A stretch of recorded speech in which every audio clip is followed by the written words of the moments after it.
पवन दूतिका जो कि प्रिय प्रवास से उद्धृत है और अयोध्या सिंह उपाध्याय द्वारा रचित है। इसका आगे का भाग पढ़ रहे हैं। कोई क्लांता कृषक ललना, खेत में जो दिखावे, धीरे धीरे परस उसकी क्लांतियों को मिटाना। जाता कोई जलद यदि हो व्योम में तो उसे ला, छाया द्वारा सुखित करना तप्त भूतांगना को। कृषक ललना माने बेटा किसान की पुत्री, ठीक है, तत्पुरुष समास है ना यहाँ पे। खेत में जो कोई दिखावे, खेत में अगर कोई दिखाई दे, धीरे धीरे परस उसके मतलब धीरे धीरे फैल करके उसकी क्लांतियों को मिटाना। क्लांति माने थकान, मुरझायापन, उसको मिटा देना। जाता कोई जलद, यदि जलद माने बादल का टुकड़ा, अगर तुम्हें कोई बादल का टुकड़ा जाता हुआ दिखाई दे तो व्योम में उसे ला, तो आकाश में उस जगह लाना। कहाँ पर? जहाँ पे वो कृषक ललना है। छाया द्वारा सुखित करना, अब उस छाया के द्वारा, उस बादल के द्वारा छाया करके उस तप्त भूतांगना को, उस स्त्री को सुखी कर देना।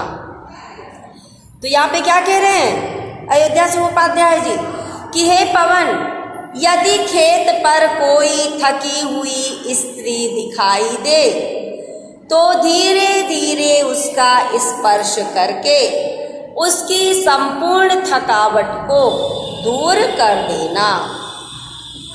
यदि आकाश में कोई बादल का टुकड़ा जा रहा हो तो उसे उसके ऊपर लाकर छाया कर देना, जिससे उस स्त्री को शीतलता प्राप्त हो जाए। बेटा सभी पद जो हैं अयोध्या सिंह उपाध्याय के जो पवन दूतिका में मंदाक्रांता वार्णिक छंद है सभी में, ठीक है। तो छंद ध्यान रखेंगे, मंदाक्रांता वार्णिक छंद। जाते जाते पहुँच मथुरा धाम में उत्सुका हो, न्यारी शोभा वर नगर की देखना मुग्ध होना। तू होवेगी चकित लख के मेरु से मंदिरों को, आभा वाले कलश जिनके दूसरे अर्क से हैं। देखिए अब क्या कह रही है, जाते जाते पहुँच मथुरा धाम में। कह रहे जब तुम जाओगी, पवन दूतिका को राधा जी समझाते हुए कह रही हैं कि जब तुम जाओगी यहाँ से तो तुम्हें रास्ते में मथुरा नगरी मिलेगी। तो तुम जाते समय उत्सुका हो, मथुरा धाम में उत्सुका हो, न्यारी शोभा वर नगर की देखना मुग्ध होना। तो क्या कहने का अर्थ है कि जाते जाते उसकी शोभा को देखना मत भूलना, अर्थात मथुरा नगरी की शोभा को तुम जरूर देखना, ठीक है। जब तुम मथुरा नगरी में पहुंच जाओगी तो वहां की भव्यता तुझे स्वयं ही देखने के लिए उत्सुक कर देगी। वो इतनी सुंदर है कि उसको देखने के लिए तुम स्वयं ही उत्सुक हो जाओगी, वो तुम्हें मजबूर करेगी कि मुझे तुम देखो, ठीक है। लेकिन तुम उस नगरी को देखना, अपनी उत्सुकता को दबाना मत, बल्कि उस नगरी को, ठीक है, नगरी की सर्वोत्तम सुंदरता पर, मुग्धकारी शोभा पर मुग्ध होना मत भूलना, उस पर मोहित भी होना, ठीक है। अब क्या कह रही है, तू होएगी चकित लग के मेरु से मंदिरों को।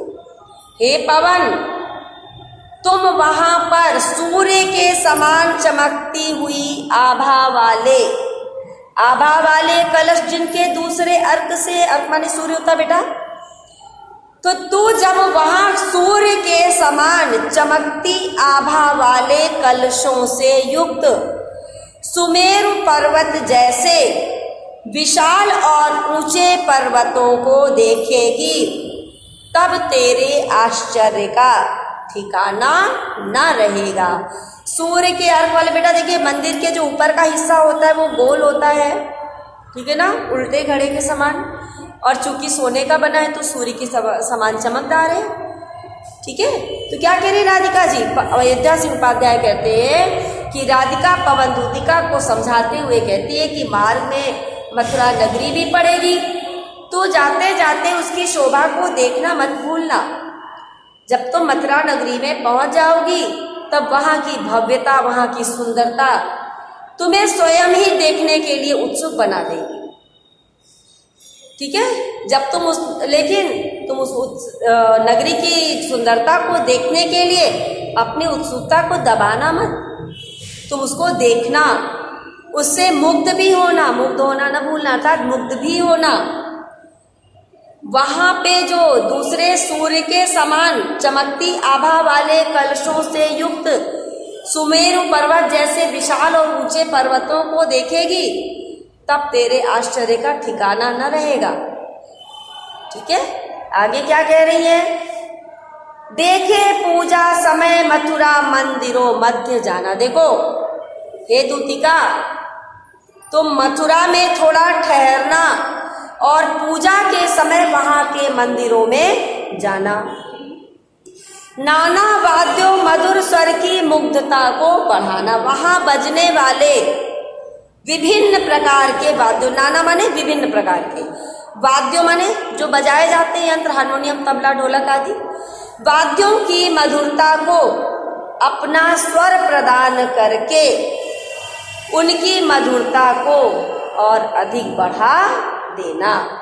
किमाले के रुचिर तरु के शब्दकारी फलों के, अथवा क्या करना, वहां के मंदिर परिसर में खड़े विविन्न प्रकार के वृक्षों में से अपनी पसंद के वृक्ष का चयन करके फूल फल पत्ती और अथवा तने से शब्दकारी फलों को ग्रहण करके धीरे धीरे बहते हुए मधुर ध्वनि के साथ मुग्ध होकर अवश्य बजाना, अपना राग अवश्य बजाना। कहने का अर्थ क्या है कि जो वायु है उससे ध्वनि की मधुरता घट बढ़ सकती है। तो कह रहे ऐसा अपनी वायु के द्वारा जो वहाँ वाद्य यंत्र बजते हैं उनको भी बढ़ाना, उनकी ध्वनि को बढ़ाना, उनकी सुंदरता को बढ़ाना। और जो सुंदर सुंदर वहाँ पे फूल लगे हैं, जो वृक्ष लगे हैं, जिनमें फल लगे हैं, देखिए कोई फल जो होता है जब सूख जाता है तो उसको हिलाने से क्या होता है, शब्द उत्पन्न होता है। तो कह रहे ऐसे फलों को हिला करके मधुरता, ध्वनि में मधुरता बढ़ा करके, ठीक है, मुग्धता को बढ़ाना। तू देखेगी जलद तन को जा वहीं तद गता होंगे लोने नयन उनके ज्योति उत्कीर्णकारी। मुद्रा होगी वर बदन की मूर्ति सी सौम्यता की, सीधे साधे वचन उनके सिक्त होंगे सुधा से। अब देखो क्या कह रही हैं पवन दूतिका से राधा जी। तो हरिऔध जी कह रहे हैं कि राधा पवन दूतिका से कह रही हैं कि जब तुम मथुरा के वातावरण में जाओगी, ठीक है, तो क्या कह रही है, जलद तन को जा वहीं तदगता, तदगता माने वैसी ही होकर।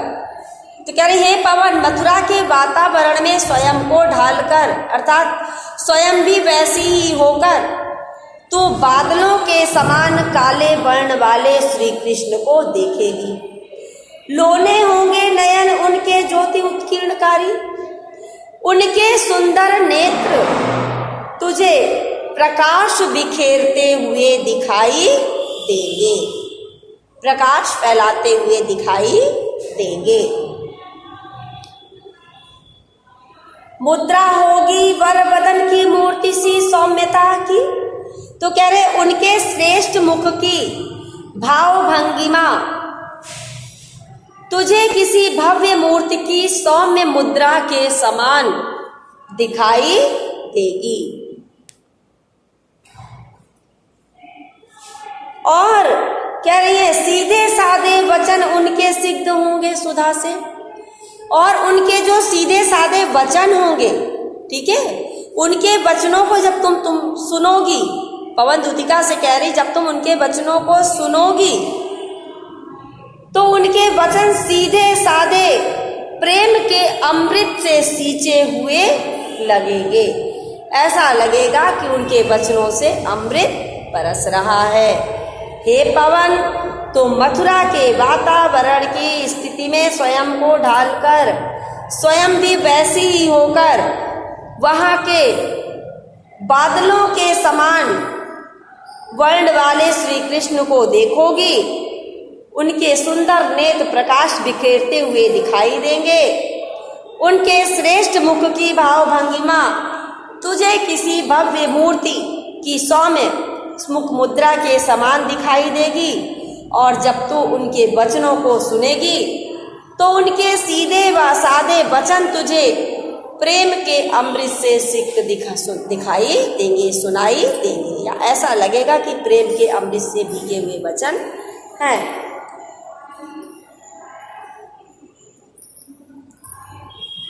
नीले फूले कमल दलसी गात की श्यामलता है। देखो अब उनके शरीर की सांवले रंग को क्या कह रही हैं कि नीले रंग के फूले हुए कमल के दल के समान उनके शरीर, उनके रंग की का सांवलापन है।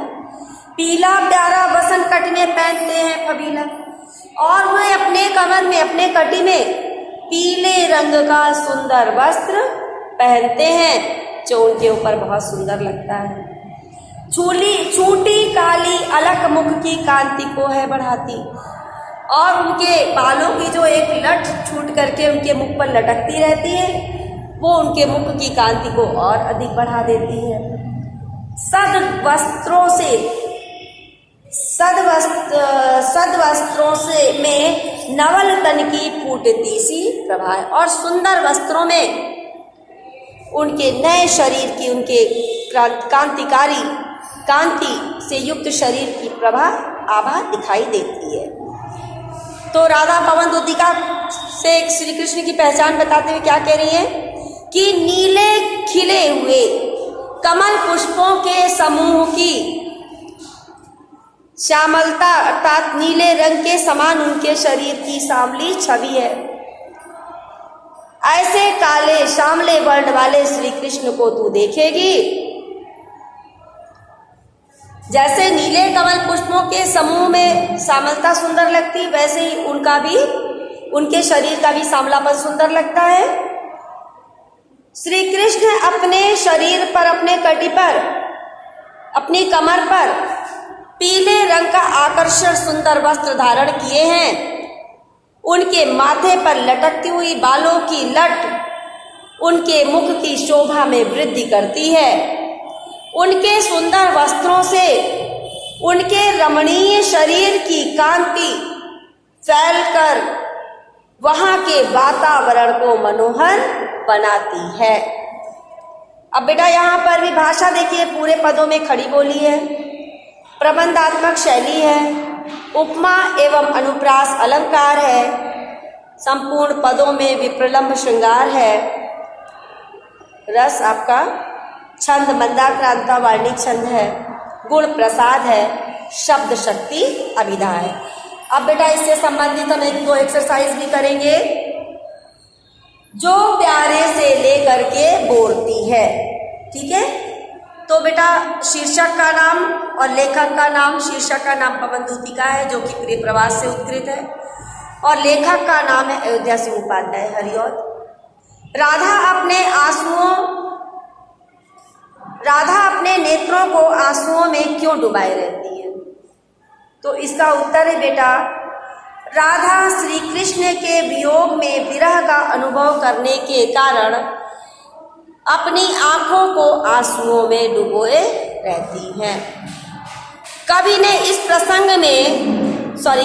इस पद्यांश में किस प्रसंग को व्यक्त किया है? तो बेटा कवि ने इस पद्यांश में विरह के कारण राधिका जी के आंसुओं में डूबे हुए नेत्रों का चित्रण किया है। उपर्युक्त पद्यांश में कौन सा छंद है? तो बेटा उपर्युक्त पद्यांश में मंदाक्रांता छंद है, वार्णिक छंद है, मंदाक्रांता वार्णिक छंद, ठीक है, मंदाक्रांता वार्णिक छंद। रेखांकित अंश की व्याख्या है, तो बेटा रेखांकित अंश में राधिका जी पवन से कहती हैं कि हे पवन, तू मेरा संदेश श्री कृष्ण तक पहुंचा देना और कहना कि कमल जैसे नेत्र वाली युवती अपनी आंखों को आंसुओं में डुबाए रहती है। इसके बाद एक और है बेटा व्याख्या, जो प्यारे से लेकर के लगा के, ठीक है। तो इसको हम लिखते हैं, राधा जी पवन से क्या प्रार्थना करती हैं? तो बेटा राधा जी पवन से प्रार्थना करती हैं कि हे पवन, तू श्री कृष्ण के कमल रूपी चरणों को प्यार के साथ छूकर वापस आ जाना। इस पद्यांश में किस प्रसंग को व्यक्त किया गया है? तो बेटा इस पद्यांश में पवन द्वारा श्री कृष्ण के चरणों की धूल लाने के प्रसंग को व्यक्त किया गया है। इस पद्यांश में कौन सा अलंकार है? तो बेटा इस पद्यांश में अनुप्रास और रूपक अलंकार है। रेखांकित अंश की व्याख्या कीजिए। तो रेखांकित अंश में व्याख्या है, हरिऔध जी कहते हैं कि राधिका जी पवन से प्रार्थना करती हैं कि हे पवन, तू मेरी इतनी विनती मान ले कि जाकर श्री कृष्ण के कमल रूपी चरणों को प्यार के साथ छूकर वापस आ जाना, जिससे मैं तुझे ही हृदय से लगाकर जीवित हो जाऊंगी, अर्थात अपने हृदय को समझाऊंगी। Thank you.